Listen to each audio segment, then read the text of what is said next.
Season 2 এর শুরুতে আমরা একটি মেরিন বেস দেখতে পাই, যা একদল অত্যন্ত দক্ষ ঘাতকের আচমকা আক্রমণের শিকার হয়েছে। তারা পরিকল্পিতভাবে সমস্ত মেরিন অফিসারদের নিশ্চিহ্ন করে দিচ্ছিল।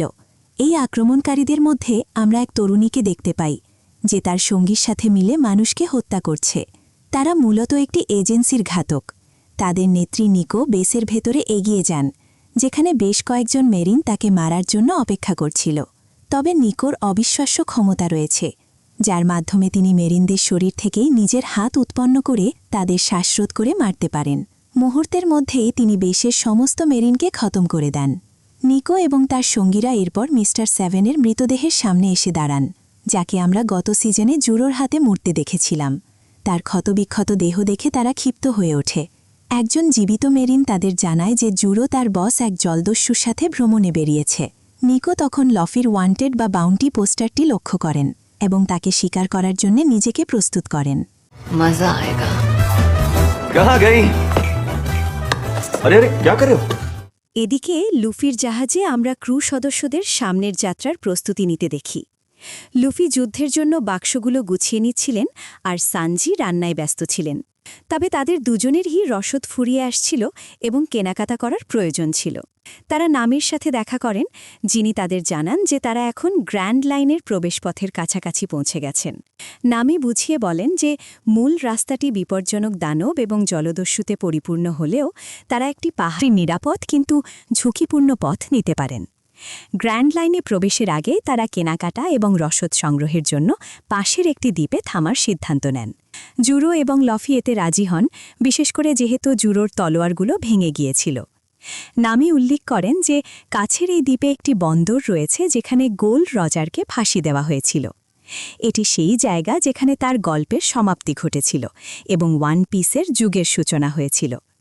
লুফি এই কিংবদন্তি স্থানটি দেখার জন্য অত্যন্ত উত্তেজিত হয়ে পড়েন।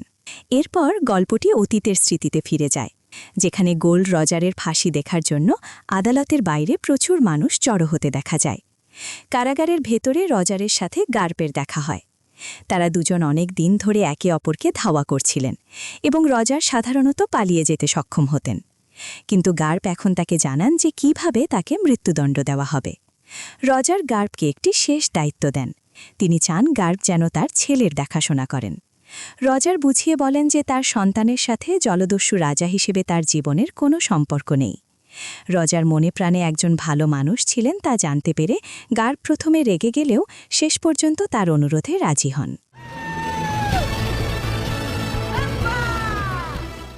বর্তমানে ফিরে এসে দেখা যায় লফি এবং তার দল দ্বীপে এসে পৌঁছান। যেহেতু সবার আলাদা আলাদা জিনিসের প্রয়োজন ছিল, তারা সিদ্ধান্ত নেন যে তারা আলাদা হয়ে যাবেন এবং রাতে একই জায়গায় মিলিত হবেন। লফি এখন একজন ওয়ান্টেড অপরাধী এবং তার বাউন্টি পোস্টার এই অঞ্চলেও বেশ জনপ্রিয় হয়ে উঠেছে, তাই তাদের সতর্ক থাকতে হবে। তারা যখন আলাদা হয়ে যাচ্ছিলেন, জোনামে এক ছেলে তাদের ওপর নজর রাখছিল। শহরের অন্য প্রান্তে আমাদের পরিচয় হয় স্মোকার নামে এক উচ্চপদস্থ মেরিন অফিসারের সাথে, যিনি এইমাত্র একজন কুখ্যাত জলদস্যুকে বন্দী করেছেন। তিনি তার লোকদের নির্দেশ দেন জলদস্যুটিকে জেলে পাঠানোর জন্য। অন্যদিকে নামি বিশ্বের মানচিত্রের বইগুলো দেখছিলেন। তাকে বলা হয় যে একদিন তিনি নিজেই নিজের মানচিত্রের বই তৈরি করবেন, যা শুনে তিনি খুব খুশি হন। একই সময় উসব ফোনের মাধ্যমে কায়ার সাথে কথা বলছিলেন এবং তাকে তার বীরত্বপূর্ণ সাহসিকতার অতিরঞ্জিত গল্প শোনাচ্ছিলেন। জুরো একটি তলোয়ারের দোকান খোঁজার সময় হঠাৎ এক তরুণীর সাথে ধাক্কা খান। তরুণীর দিকে তাকিয়ে তিনি স্তম্ভিত হয়ে যান, কারণ তাকে দেখতে হুবহু তার ছোটবেলার বন্ধুর মতো। তবে তরুণীর নাম ছিল তাশিগি। জুরো অবশেষে একটি তলোয়ারের দোকানে ঢোকেন এবং তার কাছে থাকা সামান্য টাকা দিয়ে একটি তলোয়ার কেনার চেষ্টা করেন। দোকানদার তাকে বলেন যে এই টাকায় এমনকি আবর্জনাও পাওয়া যাবে না। তবে জুরো যে তলোয়ারটি বহন করছিলেন সেটি দোকানদারের নজরে আসে।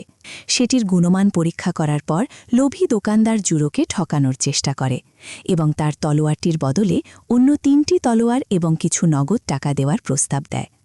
ঠিক সেই মুহূর্তে তাশিগি দোকানে ঢুকে তাদের বাধা দেন। তিনি প্রকাশ করেন যে জুরোর তলোয়ারটি আসলে বিশ্বের অন্যতম সেরা তলোয়ার, যার মূল্য লক্ষ লক্ষ মুদ্রা। নিজের ফন্দি ব্যর্থ হওয়ায় দোকানদার হতাশ হয়। জুরো এরপর তাশিগিকে অনুরোধ করেন নতুন তলোয়ার বেছে নিতে তাকে সাহায্য করার জন্য, যেহেতু তাশিগি তলোয়ার বিষয়ে পারদর্শী ছিলেন। জুরো একটি কালো রঙের তলোয়ার পছন্দ করেন, যা তার খুব মনে ধরেছিল। কিন্তু তাশিগি তাকে সতর্ক করে বলেন যে এটি একটি অভিশপ্ত তলোয়ার। তিনি ব্যাখ্যা করেন যে যারাই এটি ব্যবহার করেছে তারা শেষ পর্যন্ত করুণ মৃত্যুর শিকার হয়েছে। দোকানদারও জুরোর নিরাপত্তার কথা ভেবে তলোয়ারটি বিক্রি করতে অস্বীকার করে। তবে জুরো দমে যাননি। তিনি বলেন, আমি দেখতে চাই কোনটি বেশি শক্তিশালী, এই অভিশাপের ক্ষমতা নাকি আমার নিজের ভাগ্য। এরপর জুরো নিজের ভাগ্য পরীক্ষা করার জন্য তলোয়ারটি তার হাতের ওপর শূন্যে ছুঁড়ে দিলেন, কিন্তু অলৌকিকভাবে তলোয়ারটি তার শরীর এড়িয়ে মেঝেতে অক্ষত অবস্থায় বিঁধে গেল। জুরো আনুষ্ঠানিকভাবে তলোয়ারটি গ্রহণ করলেন, যদিও তার সেটের জন্য তখনও আরও একটি তলোয়ার প্রয়োজন ছিল।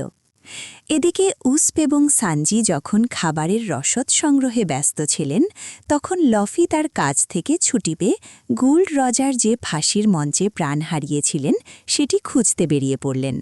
পথে নামির সাথে এক চোরের ধাক্কা লাগে।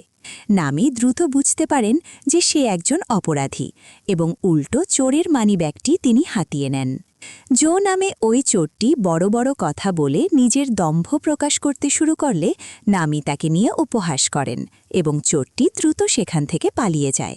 তলোয়ারের দোকানে ফিরে দেখা যায় দোকানদার জুরো সাহসী হওয়া দেখে এতটাই অভিভূত হয়েছিলেন যে তিনি তাকে তার সেরা তলোয়ারটি দেখান, যা বিশ্বের সেরা 50টি তলোয়ারের মধ্যে অন্যতম ছিল। জুরোকে একজন সত্যিকারের মহান তলোয়ারবাজ হিসাবে চিনতে পেরে দোকানদার তাকে তলোয়ারটি বিনামূল্যে উপহার দেন। তার মতে তলোয়ার নিজেই তার যোগ্য মালিককে বেছে নেয়। অবশেষে 3টি তলোয়ার হাতে পাওয়ার পর জুরো সাহায্য করার জন্য তাশিগিকে ধন্যবাদ জানিয়ে সেখান থেকে বিদায় নেন। রাত নেমে এলে লফি তখনও ফাঁসির জায়গাটি খুঁজছিলেন। জো তার কাছে আসে এবং তাকে ফাঁসির মঞ্চ পর্যন্ত নিয়ে যাওয়ার প্রস্তাব দেয়। যদিও জো মনে মনে লফির ওপর রাখা পুরস্কারের অর্থ হাতানোর জন্য গোপনে তাকে অনুসরণ করছিল। তারা ফাঁসির মঞ্চের কাছে একটি সার্কাসের সামনে পৌঁছান। লফি যখন অবশেষে সেই ফাঁসির জায়গাটি দেখতে পান, তিনি আনন্দে আত্মহারা হয়ে ওঠেন এবং গোল্ড রজারের মতো জলদস্যু রাজা হওয়ার স্বপ্ন ঘোষণা করেন। হঠাৎ লফির টুপিটি ছো মেরে কেড়ে নিয়ে সার্কাসের ভেতরে নিয়ে যাওয়া হয়। এটি ছিল বাগি দ্য ক্লাউন, যে লফিকে বন্দি করতে এসেছিল। বাগি একা ছিল না, সে আলভিদার সাথে হাত মিলিয়েছিল, যে লফির ওপর তার আগের অপমানের প্রতিশোধ নেওয়ার জন্য তখনও প্রচণ্ড ক্ষিপ্ত ছিল। তাদের দুজনকে একসাথে দেখে লফি অবাক হয়ে যান। তিনি আলভিদাকে খুশি মারার চেষ্টা করেন, কিন্তু তার হাত আলভিদার শরীর থেকে পিছলে যায়। আলভিদা ব্যাখ্যা করেন যে তিনি স্লিপ ফ্রুট খেয়েছেন, যার ফলে যে কোনো আক্রমণ তার গায়ের ওপর দিয়ে পিছলে চলে যায়। ये तुमने कैसे किया? अरे कौन हो यार तुम लोग? कमाल की बंदी मिली है ना, मैं किस्मत वाला। লফি এক বড় চ্যালেঞ্জের মুখোমুখি হলেন। আলভিদা আক্রমণ করে তাকে পিছিয়ে দেন এবং বাগি তাকে বিশেষ হাতকড়া দিয়ে বন্দি করতে সক্ষম হয়, যা লফির ক্ষমতাকে অকেজো করে দেয়।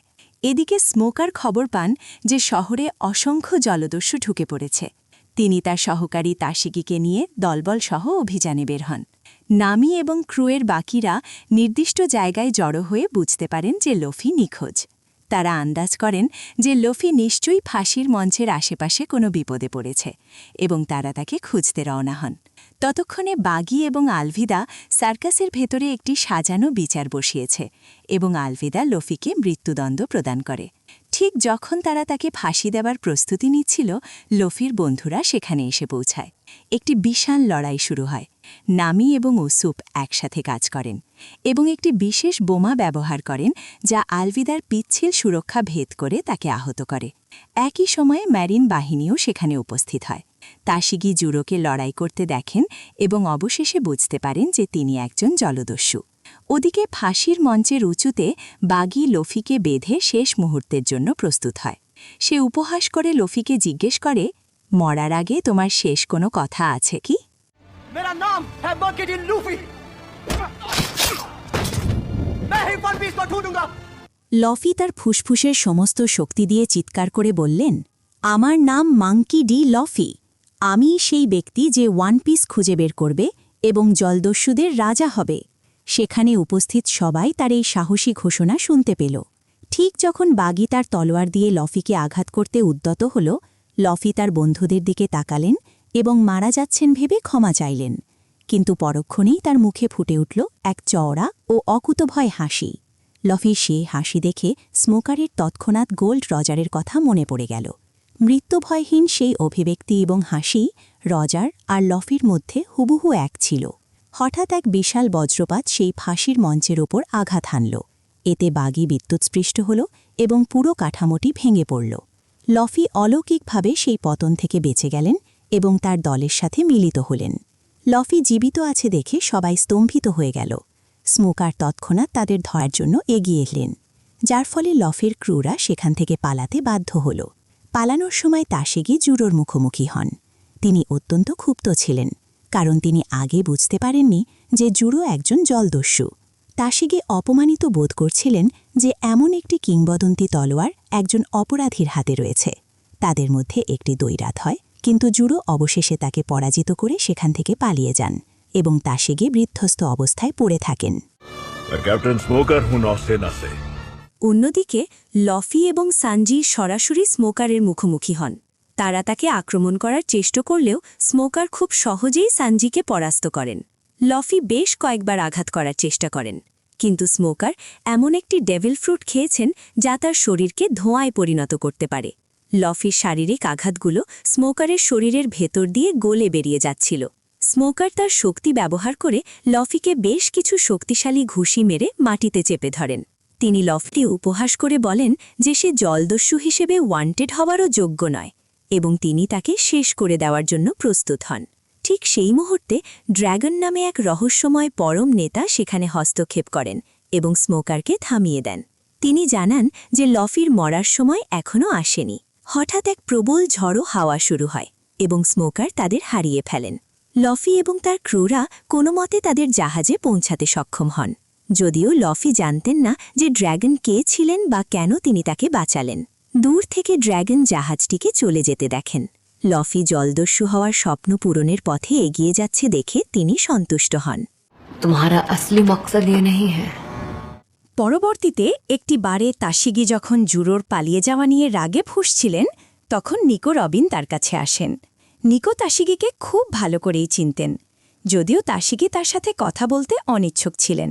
নিকো তাসেগিকে একটি কার্ড দেন এবং তাদের গ্রুপে যোগ দেওয়ার আমন্ত্রণ জানান, কারণ তিনি তাসেগির বুদ্ধিমত্তা ও যোগ্যতা চিনতে পেরেছিলেন। এরই মধ্যে স্মোকার সেখানে পৌঁছালে নিকো অদৃশ্য হয়ে যান। স্মোকারও লফির পালিয়ে যাওয়ায় ক্ষিপ্ত ছিলেন, কারণ ছেলেটি তাকে গোল্ড রজারের কথা খুব বেশি মনে করিয়ে দিচ্ছিল। তিনি ভয় পাচ্ছিলেন যে রজারের মৃত্যু বিশ্বে জলদস্যুতার এক নতুন ও অনিয়ন্ত্রিত যুগের সূচনা করেছে। তিনি লফির মতো বাচ্চাদের রজারের জায়গা নিতে চান না, তাই তিনি তাসেগিকে সাথে নিয়ে গ্র্যান্ড লাইনে লফিদের পিছু নেওয়ার সিদ্ধান্ত নেন। পরদিন লফি এবং তার ক্রু রিভার্স মাউন্টেন বা গ্র্যান্ড লাইনের প্রবেশপথে পৌঁছান। সামনের যে কোনো বিপদ মোকাবেলা করার জন্য দলটি এখন পুরোপুরি প্রস্তুত। তারা যখন পাহাড়ের জলস্রোত বেয়ে উপরে উঠতে শুরু করেন, তখন প্রথম এপিসোডটি শেষ হয়। দ্বিতীয় এপিসোডের শুরুতে ক্রুরা সামনের দুর্গম পথে জাহাজ চালানোর পরিকল্পনা করতে শুরু করে। এক বিশাল ঝড় এবং পাহাড়ের ঝর্ণার ঘূর্ণিস্রোতের মধ্য দিয়ে তাদের জাহাজটিকে এগিয়ে নিয়ে যেতে হবে। প্রবেশপথের কাছাকাছি পৌঁছাতেই তারা সেখানে আগে ধ্বংস হওয়া হাজার হাজার জাহাজে ধ্বংসাবশেষ দেখতে পায়। তারা বুঝতে পারে যে এই যাত্রা কতটা বিপজ্জনক হতে চলেছে। নামি পুরো পরিস্থিতির দায়িত্ব নেন এবং স্রোতের মধ্যে জাহাজটিকে কিভাবে ভাসিয়ে রাখতে হবে সেই নির্দেশ দিতে শুরু করেন।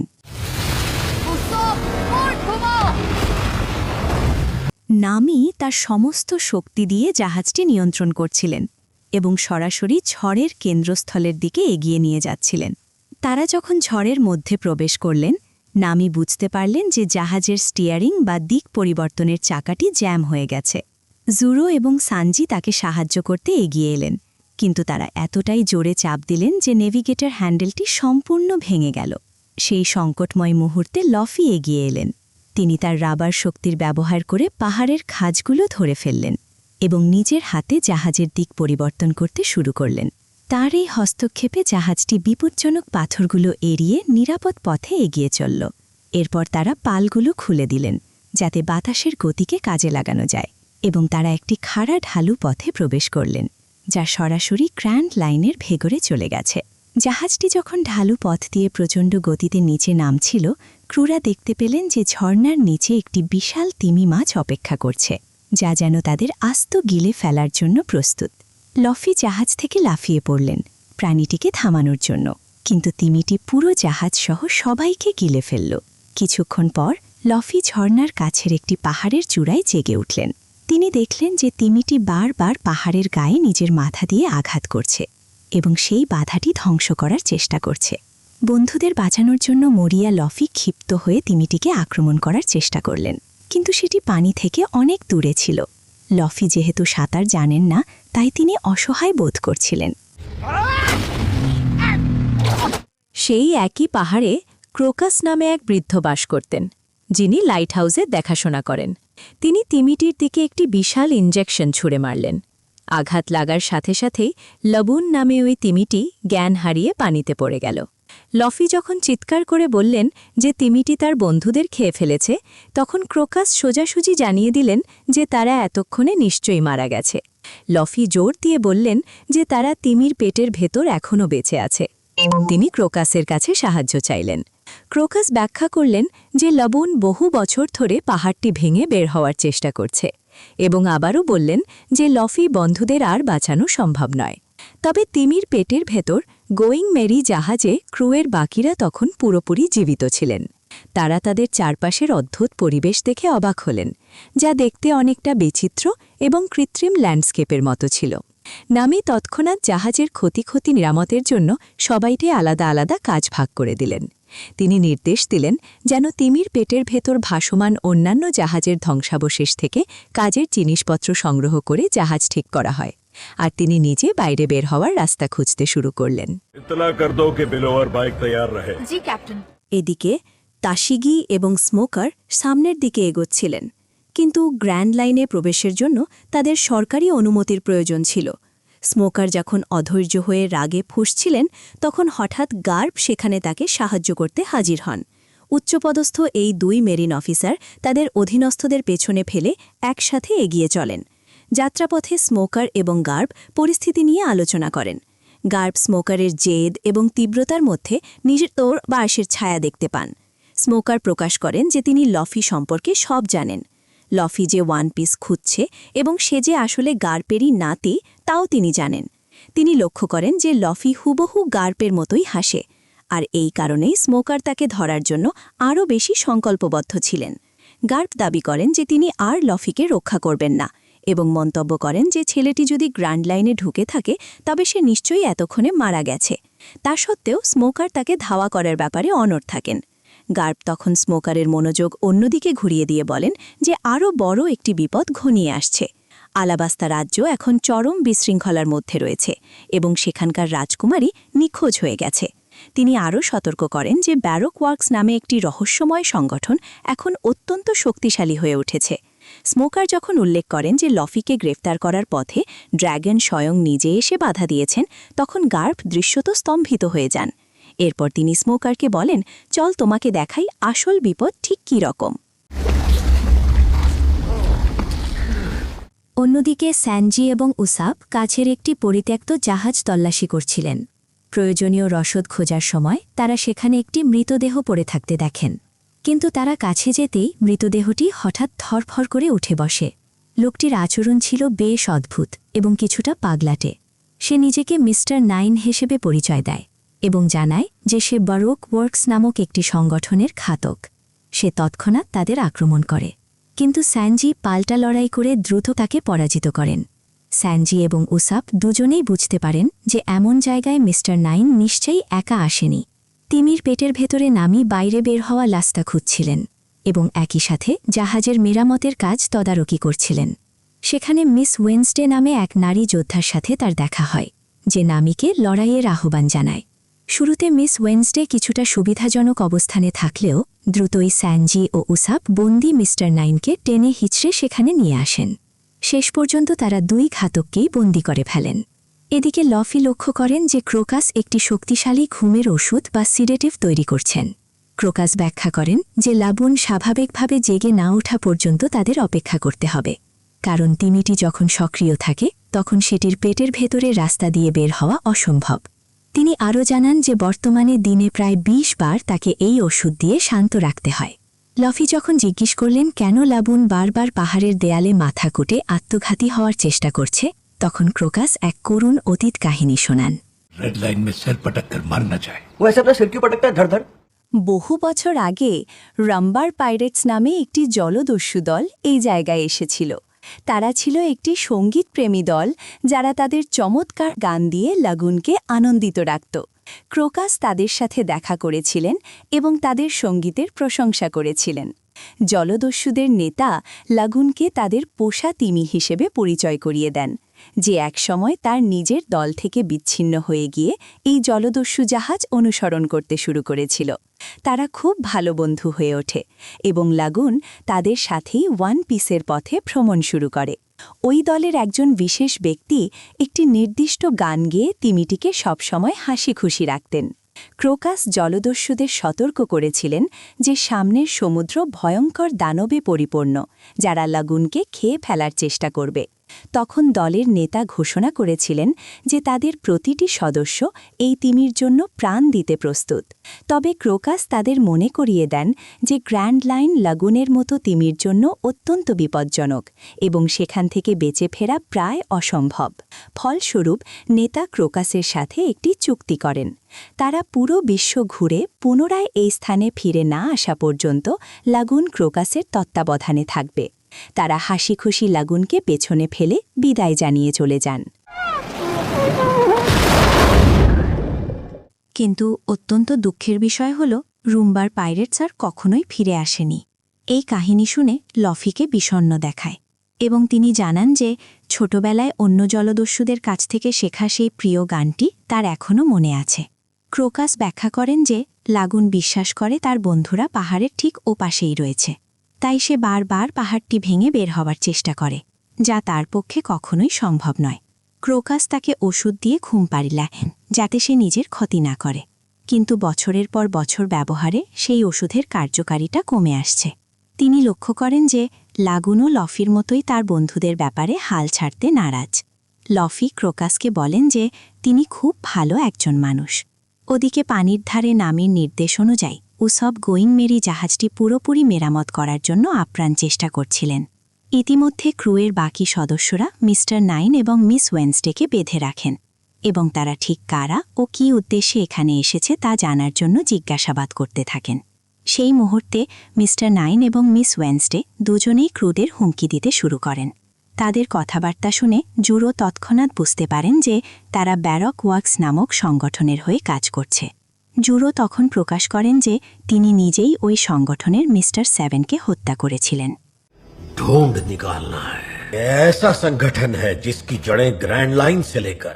অন্যদিকে গার্প এই একই শক্তিশালী গ্রুপটি সম্পর্কে স্মোকারকে ব্রিফ করছিলেন। তিনি ব্যাখ্যা করেন যে ব্যারক ওয়ার্কস বর্তমানে সারা বিশ্বে ছড়িয়ে পড়ছে এবং মানুষ হত্যা করে নিয়ন্ত্রণ দখল করছে। তাদের এজেন্টদের সংখ্যা সপ্তাহের দিন বা মাসের নাম দিয়ে চেনা যায়। এই সংগঠনের কোনো এজেন্টকে এখন পর্যন্ত জীবিত ধরা সম্ভব হয়নি এবং তাদের রহস্যময় নেতার নাম হল মিস্টার জিরো। গার্প স্মোকারকে একটি বিশেষ মিশন দিয়ে গ্র্যান্ড লাইনে পাঠানোর জন্য প্রস্তুত ছিলেন, মিস্টার জিরোকে খুঁজে বের করা এবং অন্তত একজনকে জীবিত ধরে আনা। স্মোকার তার নিজের ক্ষমতার উপর আত্মবিশ্বাসী থাকায় এই মিশনে রাজি হন। এদিকে জুরো জানান যে তাকে একসময় এই গ্রুপে যোগ দেওয়ার প্রস্তাব দেওয়া হয়েছিল, কিন্তু তিনি সরাসরি তা প্রত্যাখ্যান করেছিলেন। সানজি টিপ্পনি কেটে বলেন যে এই লোকগুলোকে খুব একটা বিপজ্জনক বলে মনে হচ্ছে না, যেহেতু তারা ইতোমধ্যেই তাদের হারিয়ে দিয়েছেন।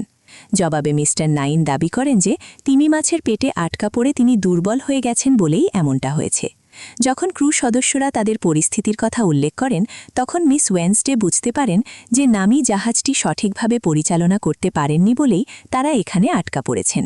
তিনি ধরিয়ে দেন যে নামি এমনকি লক পোস্ট সম্পর্কেও কিছু জানেন না, যা গ্র্যান্ড লাইনে ভ্রমণের জন্য অপরিহার্য। লক পোস্ট হল একটি বিশেষ ন্যাভিগেটর বা দিক নির্ণয় যন্ত্র, কারণ গ্র্যান্ড লাইনের চুম্বক ক্ষেত্র এবং অভিকর্ষ বল বিশ্বের অন্যান্য স্থানের তুলনায় সম্পূর্ণ আলাদা। এই গুরুত্বপূর্ণ যন্ত্রটি তাদের কাছে নেই এবং এটি চালানোর জ্ঞানও নেই। এটি বুঝতে পেরে নামি বেশ দুশ্চিন্তায় পড়ে যান। जल्दी किसी चीज को पकड़ लो। হঠাৎ করে জাহাজটি প্রচণ্ডভাবে দুলতে শুরু করে, কারণ লাবুন আবারও পাহাড়ের গায়ে ধাক্কা মারতে শুরু করেছিল, যা সবার জীবনকে বিপন্ন করে তোলে। ক্রোকাস দ্রুত তিমিটিকে আবারও ইঞ্জেকশন দিতে যান, কিন্তু এবার ঘুমের ওষুধ তেমন কোনো কাজ করেনি। লফি তিমির দিকে ঝাঁপিয়ে পড়ে আক্রমণের চেষ্টা করেন, কিন্তু তাতে কোনো ফল হয়নি এবং উল্টো তিনি নিচে পড়ে যান। তিমির পেটের ভেতরে পানির উচ্চতা বৃদ্ধি এবং জাহাজের অস্থিরতায় পরিস্থিতি ভয়াবহ হয়ে ওঠে। তবে আশ্চর্যজনকভাবে মিস ওয়েনসডে সবাইকে বাঁচানোর জন্য আপ্রাণ চেষ্টা করেন এবং সাহায্য করতে এগিয়ে আসেন। বাইরের দিকে লফি তিমিটির প্রিয় গানটি গাইতে শুরু করেন। সেই সুর শুনে লাগুন শান্ত হতে শুরু করে। লফি যখন পুরো গানটি গেয়ে শোনান, বহু বছর পর সেই সুর শুনে তিমিটি দৃশ্যত আবেগপ্রবণ হয়ে পড়ে। লফি প্রাণীটিকে সান্ত্বনা দিয়ে বলেন যে মানুষ মাঝে মধ্যে চলে যায় ঠিকই, কিন্তু সামনে এগিয়ে যাওয়ার জন্য আমরা নতুন মানুষের দেখা পাই। লাবুন অবশেষে তার মুখ খোলে এবং লফির জাহাজটিকে তার পেট থেকে বের করে দেয়। লফি সফলভাবে তার বন্ধুদের বাঁচাতে পারায় ক্রোকাস স্বস্তি বোধ করেন এবং পুরো দলটির মধ্যে এক আনন্দঘন পুনর্মিলন ঘটে।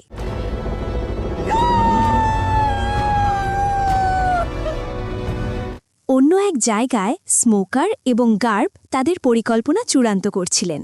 তাদের কথোপকথন শুনে ফেলা তাশিগি নিজের জীবনের গল্প শেয়ার করেন।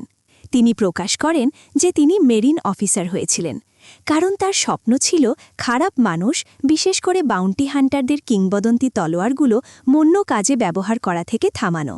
কবিও জানান যে তার মেরিন হওয়ার মূল উদ্দেশ্য হল খারাপ মানুষের হাত থেকে ভালো মানুষদের রক্ষা করা। পরবর্তীতে লাইট হাউসে সবাই মিলে একটি পার্টির আয়োজন করেন এবং ক্রোকাস তাদের সঙ্গ খুব উপভোগ করেন। উৎসব চললেও কেউ মিস্টার নাইন বা মিস ওয়েনসডেকে পুরোপুরি বিশ্বাস করতে পারছিলেন না। লাফি সিদ্ধান্ত নেন যে পরবর্তী দ্বীপে পৌঁছানোর পর তারা এই দুই বন্দীকে নিয়ে কি করবেন তা স্থির করবেন।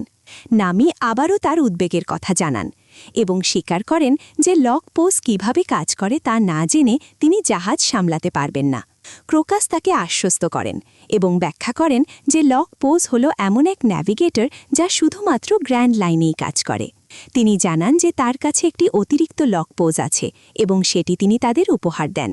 তিনি আরও বুঝিয়ে বলেন যে এটি তাদের আশেপাশের দ্বীপগুলো দ্রুত শনাক্ত করতে সাহায্য করবে। এই খবরে পুরো ক্রু অত্যন্ত আনন্দিত হয়। वो टापुओं के बीच का चुंबकीय क्षेत्र नापता है। ক্রোকাস নামিকে বললেন যে তিনি সত্যিই বিশ্বের অন্যতম সেরা ন্যাভিগেটর, কারণ প্রাথমিক ঝড় মোকাবিলা করে এই পর্যন্ত পৌঁছানো প্রায় অসম্ভব একটি কাজ। এই প্রশংসায় নামি অত্যন্ত খুশি হন। কিছুক্ষণ পর লফি আবারও ল্যাবুন সাথে দেখা করেন। তিনি ল্যাবুনের কোপালে তার জলদস্যু লোগোটি এঁকে দেন এবং বলেন, ল্যাবুন, এখন থেকে তুমি আমাদের জলদস্যু দলের অংশ। তুমি যদি আবারও পাহাড়ের দেয়ালে আঘাত করে তা ধ্বংস করার চেষ্টা করো, তবে আমাদের বন্ধুত্বের এই চিহ্ন মুছে যাবে। তাই কখনো এমনটা করো না। লাবুন বিষয়টি বুঝতে পেরে রাজি হয়। লফি কথা দেন যে তারা আবারও ফিরে আসবে, যা তিমিটিকে অত্যন্ত আনন্দিত করে। এদিকে স্মোকার তাশিগিকে পেছনে থেকে যাওয়ার নির্দেশ দেন, কারণ তিনি একাই গ্র্যান্ড লাইনে প্রবেশ করতে চেয়েছিলেন। কিন্তু তাশিগি আসার জন্য জেদ ধরেন এবং জানান যে তিনি নিজের বন্দী নিজেই বেছে নিতে চান। স্মোকার তাকে ব্যারক ওয়াক্স থেকে আসা বিশাল বিপদের ব্যাপারে সতর্ক করলেও তাশিগি লড়াইয়ের জন্য প্রস্তুত ছিলেন। শেষ পর্যন্ত স্মোকার রাজি হন। জাহাজে লফি ও তার দল এগিয়ে যেতে থাকেন। সবাই নিজ নিজ কাজে ব্যস্ত থাকলেও জোরও সতর্ক ছিলেন, কারণ তিনি সামনে বড় কোনো বিপদের আভাস পাচ্ছিলেন। ক্রোকাস তাদের চলে যাওয়া দেখছিলেন এবং তার মনে হচ্ছিল লফি গোল্ড রজারের মতোই একজন যোগ্য জলদস্যু। ঠিক তখনই গোল্ড রজারের সাথে ক্রোকাসের একটি ছবি দেখা যায়। ক্রোকাস নিশ্চিত ছিলেন যে লফি সেই ব্যক্তি যে শেষ পর্যন্ত ওয়ান পিস অর্জন করতে পারবে। নামি যখন লফিকে কাছের একটি দ্বীপের কথা জানান, তখন লফি রোমাঞ্চিত হয়ে ওঠেন। এর মাধ্যমেই দ্বিতীয় এপিসোড শেষ হয়। তৃতীয় এপিসোডের শুরুতে দেখা যায় জুরো প্রচণ্ড কঠোর প্রশিক্ষণ নিচ্ছেন। তিনি মিহকের সাথে তার লড়াইয়ের দৃশ্যগুলো কল্পনা করছিলেন। জুরো জানতেন যে তিনি মিহককে হারানোর জন্য এখনও পুরোপুরি প্রস্তুত নন এবং তার আরও অনেক প্রশিক্ষণের প্রয়োজন। এদিকে উসব একটি মাছ ধরেন এবং সানজি সেটি রান্না করতে পেরে খুব খুশি হন। ক্রুয়ের বাকিরা এখানকার আবহাওয়া উপভোগ করছিলেন, যা এই সমুদ্রসীমায় খুব দ্রুত পরিবর্তন হয়। লকি মিস ওয়েনসডের সাথে কথা বলা শুরু করেন। মিস ওয়েনসডে দাবি করেন যে তার নাম একটি গোপন রহস্য এবং তিনি লফিকে ভয় দেখানোর চেষ্টা করেন, কিন্তু লফি তাকে মোটেও ভয় পাননি এবং তাকে মুক্ত করে দেওয়ার সিদ্ধান্ত নেন। তারা যখন ডেকে উঠে আসেন তখন অন্যরা অবাক হয়ে যান, কিন্তু লফি জোর দিয়ে বলেন যে তিনি ওই মেয়ের কাছ থেকে কোনো বিপদের আশঙ্কা দেখছেন না। বাকিরা এটিকে লফির ভুল মনে করলেও শেষ পর্যন্ত তার সহজাত প্রবৃত্তির ওপর ভরসা করেন। মিস্টার নাইনও লফিটে নৌকাভনে করেন এবং তিনিও মুক্তি চান, কিন্তু ক্রু সদস্যরা শুরুতে তাকে বিশ্বাস করতে রাজি হননি।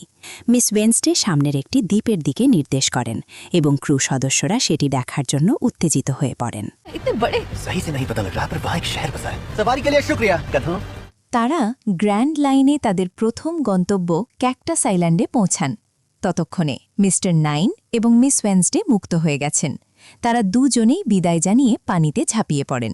ক্যাকটাস আইল্যান্ডের শহরে পৌঁছানোর পর ক্রু সদস্যরা অবাক হয়ে দেখেন যে শহরের বাসিন্দারা তাদের দেখে তালি দিচ্ছে এবং উল্লাস করছে। শহরের মেয়র মিস্টার বিনস তাদের অভ্যর্থনা জানান এবং হুইস্কি পিকে স্বাগত জানান। লফে গর্বের সাথে নিজের পরিচয় দেন এবং বলেন যে তিনি আগামী দিনে জলদস্যুদের রাজা হবেন। মিস্টার বিনস জলদস্যুদের এক বড় ভক্ত হিসেবে অভিনয় করেন এবং জানান যে এখানকার মানুষ জলদস্যুদের বীরত্বগাথা শুনতে খুব পছন্দ করে। লফি যখন সতর্ক করেন যে মেরিনরা তাদের পিছু নিতে পারে, তখন মিস্টার বিনস তাদের চিন্তিত হতে মানা করেন এবং একটি পার্টিতে তাদের গল্প শোনানোর জন্য আমন্ত্রণ জানান। উসব নিজেকে একজন দক্ষ গল্পকার দাবি করে একটি বারে লফি কিভাবে তাদের টিমের হাত থেকে বাঁচিয়েছেন তা নিয়ে জাঁকজমকপূর্ণ গল্প বলতে শুরু করেন। শহরের মানুষ এতে অত্যন্ত আনন্দিত হয় এবং তাদের সাথে উৎসবে মেতে ওঠে। ইতিমধ্যে মিস্টার নাইন এবং মিস ওয়েনসডেও শহরে পৌঁছে গেছেন, তবে তারা বেশ বিধ্বস্ত অবস্থায় ছিলেন এবং লফের দলকে খুঁজে বের করে নিশ্চিহ্ন করার জন্য সংকল্পবদ্ধ ছিলেন। তারা নিজেদের মিশন শুরু করার জন্য আলাদা হয়ে যান। রাত বাড়লে লফি প্রচুর পরিমাণে খাবার খেতে শুরু করেন। নামি এক নারীর সাথে মদ্যপান এবং তাস খেলায় মেতে ওঠেন। উসব তার অব্যর্থ নিশানাবাজি দেখান এবং সানজি তার রান্নার জাদুতে স্থানীয় মেয়েদের মুগ্ধ করেন। মদ্যপান করে ওই নারী অজ্ঞান হয়ে যাওয়ার পর নামি তাকে লুট করেন। তবে জুরো প্রচুর মদ্যপান করলেও বেশ গম্ভীর ছিলেন। তিনি সন্দেহ প্রকাশ করেন যে তিনি আদেও মিহকের মতো একজন মহান তলোয়ারবাজ হতে পারবেন কিনা। লফি তাকে উৎসাহিত করে বলেন যে এই সফরের সার্থকতা হল বিশ্বের সেরা তলোয়ারবাজদের সাথে লড়াই করা এবং তাদের হারিয়ে নিজেকে যোগ্য হিসাবে গড়ে তোলা। সানজি তখন দুই নারীর দেখা পান, যারা তাকে এবং উসবকে ওপরের একটি ঘরে যাওয়ার জন্য আমন্ত্রণ জানান। সানজি সানন্দে তাতে রাজি হয়ে যান। লফি পেট ভরে খাওয়ার পর মিস্টার বেন্স তার খুব প্রশংসা করেন এবং জানান যে সব খাবারের খরচ মেয়র নিজেই বহন করবেন। লফি মন্তব্য করেন যে যেখানে পুরো পৃথিবীর মানুষ জলদস্যুদের মারতে চায়, এখানকার মানুষ খুব দয়ালু এবং আলাদা। তবে মিস্টার বেন্স মনে মনে লফির ওপর থাকা বিশাল পুরস্কারের কথা জানতেন এবং ভাবছিলেন কেন তার মাথার দাম এত বেশি। লফি মিস্টার বেন্সকে বুঝিয়ে বলেন যে তিনি জনপ্রিয় হওয়ার কারণ হল তিনি একজন মারিনকে পরাজিত করেছেন এবং এক দুষ্ট বাটলার ও ফিশম্যানকে হারিয়ে একটি পুরো গ্রামকে মুক্ত করেছেন। গ্রাম তাকে সতর্ক করেন যেন তিনি এত সহজে সবাইকে বিশ্বাস না করেন। ঠিক তখনই মিস ওয়েনসডে সেখানে হাজির হন। লফি অবাক হয়ে যান, কিন্তু তিনি প্রকাশ করেন যে গ্রাম আসলে এখানে মিস্টার রেড গ্রাম হিসাবে পরিচিত। মিস্টার 8 গান গাইতে শুরু করেন এবং মিস ওয়েনসডে নাচতে থাকেন। তাদের এই দ্বৈত পারফরমেন্সের প্রভাবে লফি ক্যান হারিয়ে ফেলেন। লফি অচেতন হয়ে পড়ায় তারা বিশ্বাস করেন যে তাদের মিশন প্রায় সফল। ইতিমধ্যে নামি শহরটি ঘুরে দেখছিলেন এবং সেখানে এক ভয়াবহ দৃশ্য আবিষ্কার করেন। শহরের মানুষ অন্যান্য জলদস্যুদের নির্মমভাবে হত্যা করছে। একজন গুন্ডা তাকে ধরে ফেলে এবং নামি আসল সত্যটি বুঝতে পারেন। এই দ্বীপটি মূলত হাজার হাজার নিহত জলদস্যুর অবশিষ্টাংশের উপর গড়ে উঠেছে। নামি পাল্টা লড়াই শুরু করেন এবং গুন্ডাদের হাত থেকে নিজেকে রক্ষা করেন। অন্যদিকে দুই গুন্ডা জুরোকে মদ্যপ অবস্থায় অচেতন ভেবে আক্রমণ করার চেষ্টা করে কিন্তু জুরো দ্রুত তাদের কুপকাত করেন। তিনি বারে প্রবেশ করেন এবং এক এক করে ঘাতকদের খতম করতে শুরু করেন। মিস্টার নাইন বিস্ময়ের সাথে জুরোর এই সংহার লীলা দেখতে থাকেন। জুরো বুঝতে পারেন যে পুরো শহরটি আসলে ব্যারক ওয়ার্কসের ঘাতকদের একটি আস্থানা, যারা জলদস্যুদের হত্যা করে তাদের জাহাজ এবং ধনসম্পদ লুট করে। মিস্টার নাইন তাদের ১০০ জন ঘাতককে জুরোর উপর ঝাঁপিয়ে পড়তে প্ররোচিত করেন। জুরো সুশৃঙ্খলভাবে একের পর এক ঘাতককে নির্মূল করতে থাকেন। এমনকি এক সন্ন্যাসিনী যখন তাকে ওষুধ দিয়ে অন্ধ করার চেষ্টা করেন, তখন জুরো তার তীক্ষ্ণ শ্রবণ শক্তি ব্যবহার করে তাকে খুঁজে বের করেন এবং পরাজিত করেন। পার্টিতে ফিরে দেখা যায় গ্র্যাম এবং মিস ওয়েন্সডে পালানোর চেষ্টা করছেন, কিন্তু লফি জ্ঞান ফিরে পান। তিনি প্রচণ্ড ক্ষুব্ধ হন, কারণ তিনি মনে প্রাণে বিশ্বাস করেছিলেন যে এই মানুষগুলো দয়ালু। তারা যখন ঘোড়ার গাড়িতে করে পালানোর চেষ্টা করছিলেন, লফি তার রাবার শক্তি ব্যবহার করে গাড়িটি আটকে দেন।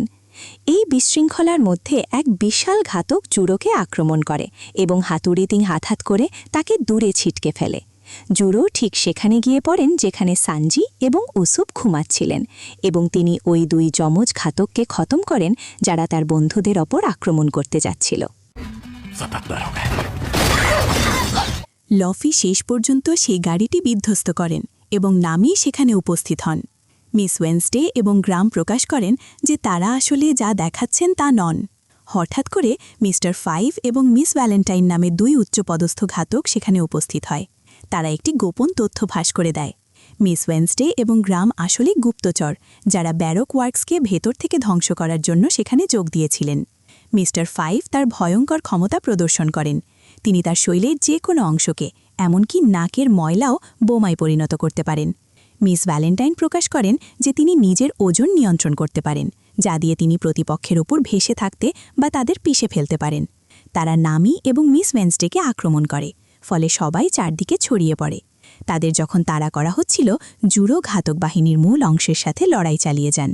তিনি মিস্টার নাইনকে পরাজিত করেন এবং এরপর মিস মান্ডের মুখোমুখি হন, যিনি অবিশ্বাস্য শারীরিক শক্তির অধিকারী এক নারী। জুরো তার এই শক্তির চ্যালেঞ্জ উপভোগ করেন এবং শেষ পর্যন্ত মিস মান্ডে এবং মিস্টার নাইনকে একসাথে পরাজিত করেন।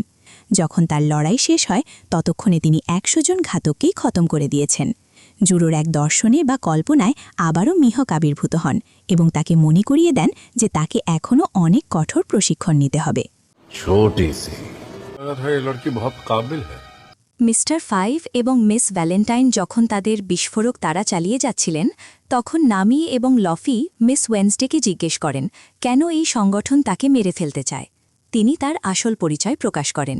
তিনি আলাবাস্টার রাজ্যের রাজকুমারী ভিভি, আর গ্রাম আসলে তার রাজকীয় রক্ষী। ইগারাম আহত হওয়া সত্ত্বেও ভিভিকে তার নিরাপত্তার জন্য পালিয়ে যাওয়ার অনুরোধ করেন। লফি তাকে নিরাপদে আলাবাস্টায় পৌঁছে দেওয়ার প্রতিশ্রুতি দেন। ইগারাম শত্রুদের আটকে রাখার জন্য পেছনে থেকে যান এবং নিজের চুল থেকে লুকানো গ্যাটলিং গান বের করে মিস্টার 5 এবং মিস ভ্যালেন্টাইনের ওপর গুলি চালান, যা তাদের সাময়িকভাবে পিছিয়ে যেতে বাধ্য করে। ক্রু সদস্যরা গোয়িং ম্যারিতে পৌঁছাতে সক্ষম হয় এবং যাত্রা শুরু করে, কিন্তু এই স্বস্তি ছিল ক্ষণস্থায়ী। মিস ভ্যালেন্টাইন ইগারামকে জখম করেন এবং মিস্টার 5 একটি বোমা নিক্ষেপ করেন, যার ফলে এক বিশাল বিস্ফোরণ ঘটে এবং ইগারাম সম্ভবত মারা যান। ভিভি এতে বিধ্বস্ত হয়ে পড়েন এবং নামি তাকে সান্ত্বনা দেন। সকাল হওয়ার পর মিস্টার 5 এবং মিস ভ্যালেন্টাইন পরিস্থিতির তদারকি করেন এবং লক্ষ্য করেন যে লফির দল বারের সমস্ত ঘাতককে মেরে ফেলেছে। তারা আহত মিস্টার 9কে খুঁজে পান, যিনি তাদের বলেন যে ভিভি গুপ্তচর হলেও সে তার পার্টনার ছিল। মিস্টার 5 বিদ্রুপ করে বলেন যে মিস্টার 0 ইতোমধ্যেই তাদের ব্যর্থতার খবর জেনে গেছেন এবং তিনি এমন অযোগ্যতা সহ্য করবেন না। তিনি মিস্টার 9কে শেষ করে দেওয়ার আগে সতর্ক করেন যে সবচেয়ে বিযোগপন্ন ঘাতকদের ইতোমধ্যেই পাঠিয়ে দেওয়া হয়েছে। तुम्हें पता चला तुम्हारा पेट उसके बारे में क्या कह रहा था? उसे मदद चाहिए थी। ততক্ষণে জাহাজটি অনেকটা পথ এগিয়ে গিয়েছিল। সবাই লক্ষ্য করলেন যে ভিভি অত্যন্ত বিষণ্ণ এবং তার মানসিক সমর্থনের প্রয়োজন। তিনি ডেকের নিচে এসে সবার কাছে ব্যাখ্যা করলেন যে ব্যারক ওয়ার্কসের লোকেরা কিভাবে ভেতর থেকে তার রাজ্য ধ্বংস করতে শুরু করেছে। এই কারণেই তিনি এবং ইগারাম গুপ্তচর হিসেবে ওই সংগঠনে যোগ দিয়েছিলেন, যাতে তাদের সমস্ত গোপন রহস্য জানা যায়। তিনি অবশেষে মিস্টার 0 সম্পর্কে সবকিছু জানতে পেরেছেন এবং এখন তার বাবাকে সব জানিয়ে তাকে থামাতে চান। হঠাৎ তাদের চারপাশে ফুলের পাপড়ি ঝরতে শুরু করল। এই দৃশ্য দেখে ভিভি আতঙ্কিত হয়ে পড়লেন, কারণ নিকো রবিন জাহাজের সবার সামনে আবির্ভূত হলেন। এই নাটকীয় ঘটনার মাধ্যমেই তৃতীয় এপিসোড শেষ হল।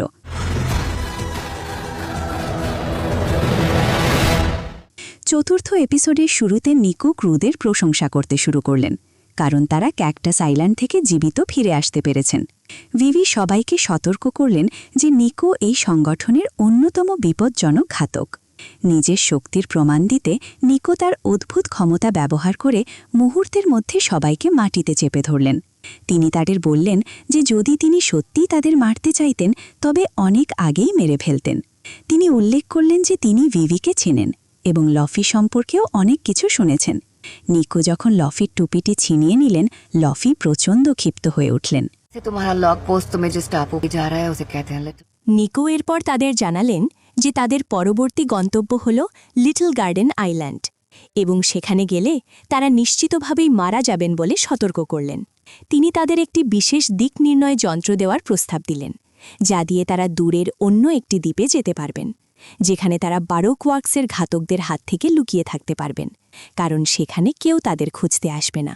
কিন্তু লফি সেই যন্ত্রটি কেড়ে নিয়ে ভেঙে ফেললেন এবং ঘোষণা করলেন যে তার জাহাজ কোথায় যাবে সেটি তিনি নিজেই ঠিক করবেন। নিকো মন্তব্য করলেন যে তারা শীঘ্রই এমন সব শত্রুদের সাথে লড়াই করতে যাচ্ছেন যারা তাদের বর্তমান পর্যায়ের চেয়ে অনেক বেশি শক্তিশালী। তিনি আরও যোগ করলেন, তোমার বন্ধুরা তো তোমার মতো রাবারের তৈরি নয়, দেখা যাক তুমি কতক্ষণ তাদের রক্ষা করো। এরপর তিনি জাহাজ থেকে লাফিয়ে পড়ে অদৃশ্য হয়ে গেলেন। নিকো তাদের সম্পর্কে সব জানেন, এটি বুঝতে পেরে সবাই বেশ ঘাবড়ে গেলেন, কারণ এর মানে হল তাদের যে কোনো জায়গায় খুঁজে পাওয়া সম্ভব। লফি নির্ভীক থাকলেও ভিভি সতর্ক করলেন যে তাদের ভয় পাওয়া উচিত, কারণ বারোকওয়ার্কসের এজেন্টদের কাছে বিভিন্ন ধরনের অনন্য ক্ষমতা রয়েছে। সতর্কতা সত্ত্বেও ক্রু সদস্যরা যুদ্ধের জন্য নিজেদের প্রস্তুত করলেন। কিছুক্ষণ পর তারা লিটল গার্ডেন আইল্যান্ডে পৌঁছালেন।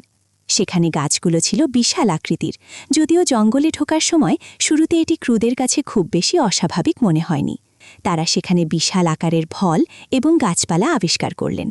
পথিমধ্যে ভিভি নামিকে জিজ্ঞেস করলেন যে লফি এত অদ্ভুত এবং খামখেয়ালি হওয়া সত্ত্বেও তারা কেন তার আদেশ মেনে চলে। নামি উত্তর দিলেন যে তিনি নিজেও এটি পুরোপুরি বুঝতে পারেন না, তবে লফি যাই করেন না কেন শেষ পর্যন্ত তা সবসময় সঠিক হয়। ভিভি লক্ষ্য করলেন যে তার সঙ্গীরা একে অপরের থেকে আলাদা হয়ে যেতে শুরু করেছেন। फिर वो इसी तरफ क्या नहीं वो হঠাৎ ভিভি এবং লফি একটি বিশাল ডাইনোসরের মুখোমুখি হলেন। দ্বীপের অন্য অংশে স্যানজি এবং জোরো একটি বিপজ্জনক ডাইনোসরের দেখা পেলেন এবং সেটির সাথে লড়াই করার প্রস্তুতি নিলেন। এদিকে নামি লক্ষ্য করলেন যে উসব তখনও ভয়ে কুকড়ে জাহাজে বসে আছেন। নামি তাকে জিজ্ঞেস করলেন যে তারা কি কেবল রোমাঞ্চের জন্যই এই দ্বীপগুলোতে ঘুরে বেড়াচ্ছেন। উসব স্বীকার করলেন যে নিকোর আগের সতর্কতাগুলো তাকে এখনও আতঙ্কিত করে রেখেছে। ঠিক তখনই একটি বিশাল দানব তাদের সামনে এসে উপস্থিত হল। সেই বিশাল দানবটি নামি এবং উসপের সামনে উপস্থিত হল। জাহাজ থেকে বিয়ারের একটি ক্যান তুলে নিল এবং এক চুমুকেই সবটুকু পান করে ফেলল। সে প্রচণ্ড ক্ষুধার্ত ছিল বলে তাদের দুজনকে তুলে নিয়ে সেখান থেকে চলে গেল। এদিকে লফি এবং ভিভি একটি ডাইনোসরের পিঠে চলে বেড়াচ্ছিলেন এবং এই দ্বীপটি কতটা সুন্দর তা দেখে মুগ্ধ হচ্ছিলেন।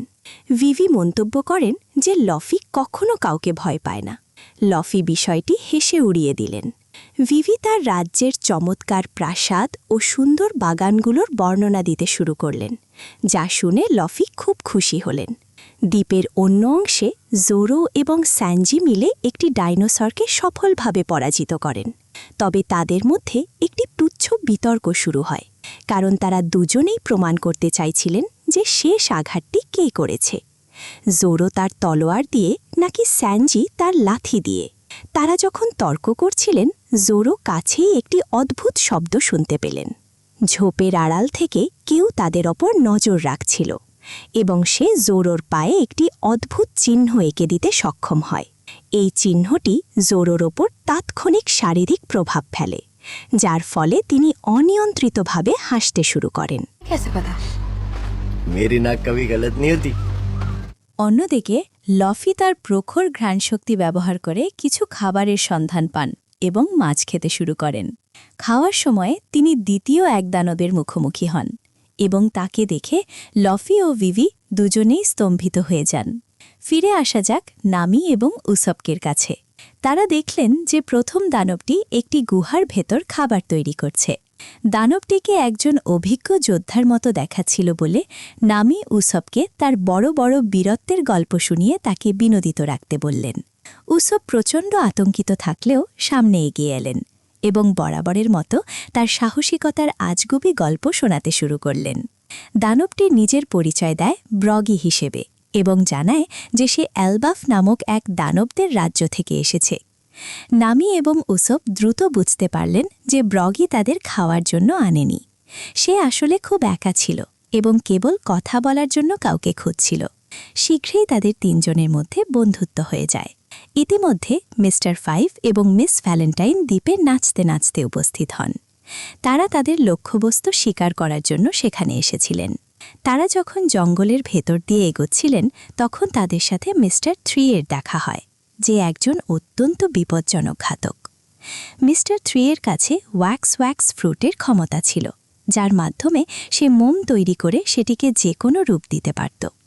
মিস্টার 5 এবং মিস ভ্যালেন্টাইন তাকে দেখে কিছুটা ঘাবড়ে গেলেও মিস্টার 3 তাদের জানান যে মিস্টার 0 তাকে পাঠিয়েছেন যাতে এই মিশনটি সফলভাবে সম্পন্ন হয়।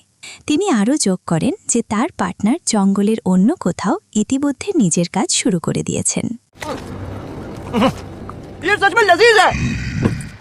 লফির কাছে ফিরে আসা যাক। তিনি সানজির তৈরি কিছু বিশেষ খাবার দ্বিতীয় দানবটির সাথে ভাগ করে নেন। এই সৌজন্যের ফলে তাদের মধ্যে বন্ধুত্ব গড়ে ওঠে এবং দানবটি নিজের নাম ডোরি বলে জানায়। লফি ডোরির জলদস্যু পতাকা দেখে বুঝতে পারেন যে সেও একজন জলদস্যু। লফির তেজ দেখে ডোরি খুব মুগ্ধ হন এবং প্রকাশ করেন যে তিনি এই দ্বীপে গত 100 বছর ধরে বসবাস করছেন। লফি ডোরিকে ভিভির কথা বলেন এবং তাকে তার রাজ্য বাঁচানোর চেষ্টাকারী এক সাহসী রাজকুমারী হিসেবে বর্ণনা করেন। সেই সাথে তিনি তাদের রক্ষী ইগারামের মৃত্যুর কথাও উল্লেখ করেন। ডোরি গভীরভাবে ব্যথিত হন এবং সেই মৃত যোদ্ধার প্রতি শ্রদ্ধা জানানোর জন্য জোর দেন। তারা ইগারামের একটি কাপড় পুড়িয়ে তাকে শ্রদ্ধাঞ্জলি জানান, যা ডোরি এবং লফি উভয়কেই খুব তৃপ্ত করে। একই সময়ে ব্রগি, নামি এবং উসব একসাথে খাচ্ছিলেন এবং খুব আনন্দ করছিলেন। ব্রগি দানবরাজ্যের মহান যোদ্ধাদের সম্পর্কে কথা বলছিলেন এবং উৎসবকেও একজন সাহসী যোদ্ধা হিসেবে গণ্য করছিলেন, যা উৎসবকে ভেতরে ভেতরে প্রচণ্ড আতঙ্কে রাখছিল। হঠাৎ দ্বীপের আগ্নেয়গিরি বিস্ফোরিত হয়ে ওঠে। ব্রগি এবং ডোরি দুজনেই তাদের নতুন বন্ধুদের জানান যে এই বিস্ফোরণটি তাদের মধ্যে যুদ্ধের সংকেত।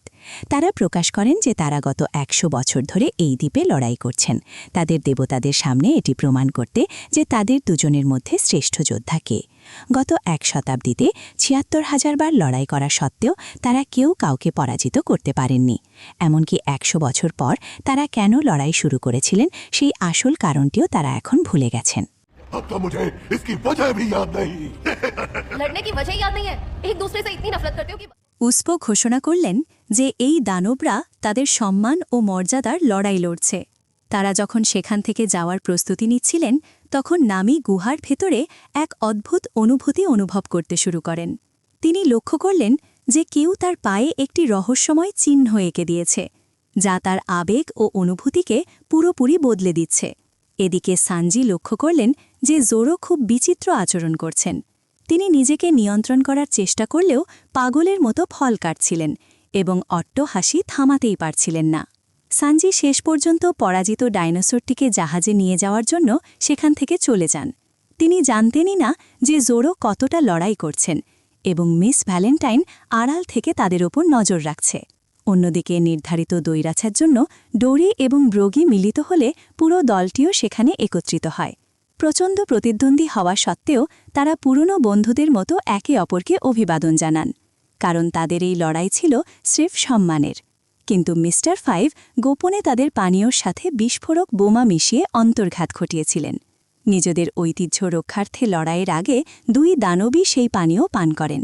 তারা যখন তাদের বিশাল সব অস্ত্র নিয়ে লড়াই শুরু করেন, উসপো বিস্ময়ে তা দেখছিলেন এবং তাদের এই আত্মমর্যাদার লড়াই দেখে গভীরভাবে অনুপ্রাণিত হচ্ছিলেন। হঠাৎ ডোরির মুখ দিয়ে ধোঁয়া বের হতে শুরু করল, কারণ তার পেটের ভেতরে থাকা বোমার বিস্ফোরণ ঘটেছিল। ক্রু সদস্যরা বুঝতে পারলেন যে ঘাতকরা এখানে হস্তক্ষেপ করেছে, কারণ দানবরা লড়াইয়ে কখনোই জালিয়াতি করে না। লফি সাহায্য করতে এগিয়ে গেলেও ততক্ষণে অনেক ক্ষতি হয়ে গেছে। ডোরি দুর্বল হয়ে পড়েন। এই সুযোগে ব্রোগি তার তলোয়ার দিয়ে ডোরিকে আঘাত করে লড়াই শেষ করেন। ব্রোগি ক্লান্ত হয়ে মাটিতে পড়ে যান, ঠিক সেই মুহূর্তে যখন মিস ভ্যালেন্টাইন নামিকে বন্দি করে এবং উসবকে উঁচুতলা থেকে নিচে ফেলে দিয়ে তার বন্দিকে নিয়ে চলে যায়।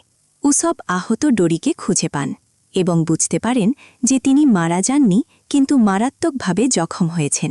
তিনি ব্রোগিকে বুঝিয়ে বলেন যে পানীয়তে ভেজাল ছিল এবং বিস্ফোরণটি ডোরির পেটের ভেতরে হয়েছে, যার মানে হল ব্রগির এই জয় আসলে জালিয়াতির ফল।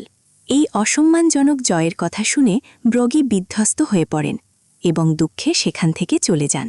দানবদের এই ট্র্যাজেডিতে অসহায় ও বিষণ্ণ বোধ করলেও উসব নামিকে বাঁচানোর জন্য সামনের দিকে এগিয়ে যান।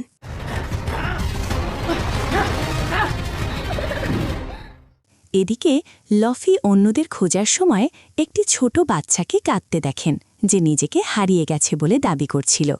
লফি তাকে সাহায্য করতে কাছে গেলে মেয়েটি তাকে মুহূর্তের মধ্যে বন্দি করে ফেলে। ভিভি সেখানে উপস্থিত হন এবং তাকে গোল্ডেন উইক নামে এক ঘাতক হিসেবে শনাক্ত করেন। গোল্ডেন উইক তার কালার স্ট্র্যাপ ক্ষমতা ব্যবহার করে লফির উপর একটি চিহ্ন এঁকে দেয়, যা তাকে প্রচণ্ড বিষণ্ণতায় ডুবিয়ে দেয় এবং একটি মানসিক চক্রে একে ফেলে। এরপর মিস্টার 5 সেখানে এসে ভিভিকে আঘাত করে বন্দি করেন এবং গোল্ডেন উইক সেখান থেকে পালিয়ে যায়। আহত হওয়া সত্ত্বেও ডোরি তার বন্ধুর জন্য শোক প্রকাশ করতে এবং খুনিদের উপর প্রতিশোধ নিতে ব্রগির গুহায় হামাগুড়ি দিয়ে প্রবেশ করেন।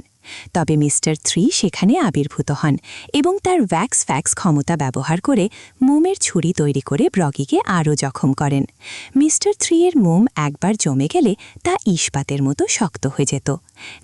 এমি ডোরির পুরো শরীরকে একটি বিশাল মোমের মূর্তিতে পরিণত করার প্রক্রিয়া শুরু করেন। ভিভি অবশেষে একটি ভ্যাক্স হাউসের ভেতরে জ্ঞান ফিরে পান এবং সেখানে নামি ও জোরোকেও আটকে থাকতে দেখেন।